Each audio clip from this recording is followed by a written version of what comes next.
नमो नमः बच्चों, स्वागत है आप लोगों का सायन एजुकेशन सर्विस लिमिटेड पे। चलिए नेक्स्ट प्रॉब्लम पे। A 0.5 kg ball moving with a speed 12 meter per second strike a hard wall at an angle 30 degree with the wall. ठीक है. It is reflected with the same speed and at the same angle. ठीक है. If the ball is in contact with the wall is 0. मतलब quarter second. Average force acting on the wall. चलिए ठीक. यहाँ पे मान लीजिए आपका वॉल है ना, वॉल को वर्टिकल बनाएंगे. ये वॉल हो गया, ये वॉल हो गया. चलिए इधर बनाते हैं. ये वॉल हो गया. ठीक. अब यहाँ से एक बॉल को ऐसे हिट करवा रहे हैं. तो क्या कर रहा है, वॉल से आपका 30 डिग्री बना. 30 डिग्री मतलब इस साइड आपका 30 डिग्री बनेगा, ना कि इधर बना दीजिएगा. बोल रहा है वॉल से आपका है. ठीक. उसी एंगल से क्या, उसी एंगल से ये वापस भी जा रहा है.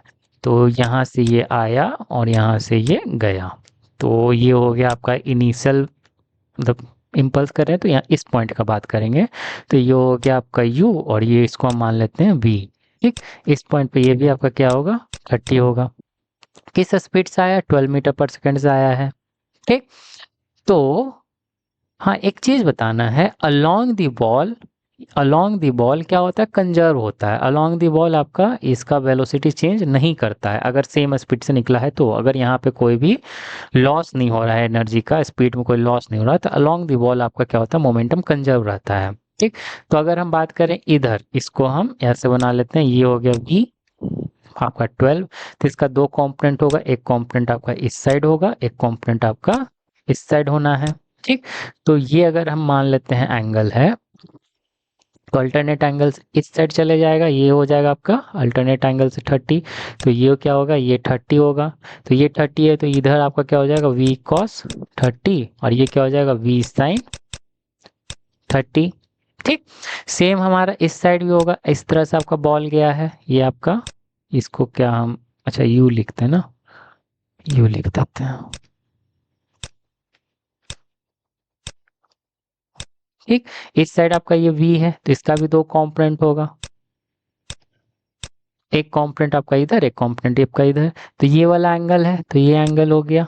ठीक. तो यहाँ पे जाएंगे तो v cos 30 और ये हो जाएगा v sin 30. अब देखिए, अगर वेलोसिटी चेंज नहीं करेगा, मतलब u और v में कोई भी आपका एनर्जी लॉस नहीं होगा, तो v cos 30 मतलब अलोंग दी वॉल आपका क्या होगा, वेलोसिटी चेंज नहीं करता, वो कंजर्व रहता है. मोमेंटम भी आपका कंजर्व रहता है. लेकिन अगर बात करेंगे ये वाला पार्ट, तो इसमें क्या हो रहा है, आपका चेंज हो रहा है. इसको आप क्या मान लीजिए, इनिशियल वेलोसिटी, इसको क्या मान लीजिए, फाइनल वेलोसिटी. ठीक. तो पूछ क्या रहा है, फोर्स पूछ रहा है. तो फोर्स इक्वल टू क्या होता है, चेंज इन मोमेंटम बाय आपका मास. दिया है इसका, हाँ दिया है. चेंज इन मोमेंटम बाय आपका चेंज इन टाइम. तो आपका m बाहर, ये आपका v minus u might divided by आपका जो भी आपका चेंज हुआ है. कितना है आपका, क्वार्टर था, 0.5, 1/4 कर दीजिए, ज़्यादा आसान लगता है, वो 4 ऊपर लेके चल जाएंगे ना, इसलिए. तो मास हो गया, इसको हाफ कर दीजिए या फिर आपको 0.5 रखिए. ये आपका वेलोसिटी कितना हो गया आपका, अच्छा इसको निकाल लेते हैं. ये आपका 12 और ये साइन 30 कितना हो जाएगा, साइन 30 आपका 1/2. तो ये आपका 6 हो गया. ठीक. ये अब लेके चलें तो ये 12 और साइन 30 कितना हो जाएगा आपका. ठीक. तो ये माइनस में रखेंगे, क्यों, क्योंकि आपका इधर जा रहा है, लेफ्ट साइड जा रहा है, ये आपका राइट साइड जा रहा है, तो उसको माइनस में रखेंगे. तो v आपका 6 माइनस, ये आपका -6 डिवाइडेड बाय आपका 1/4. तो इसको 1/2 कर दीजिए, इसको आप 12 कर दीजिए, इसको हम 4 ऊपर है, ऊपर लेके आ जाइए. तो अब इस दोनों को कैंसिल कीजिए, 2 और 24 आ जाएगा आंसर. क्लियर होगा आप लोग को, समझ भी लगा होगा. तो मिलते हैं नेक्स्ट क्वेश्चन में. अगर आप लोगों को मेरा पढ़ाया हुआ अच्छा लगा, so do like and subscribe.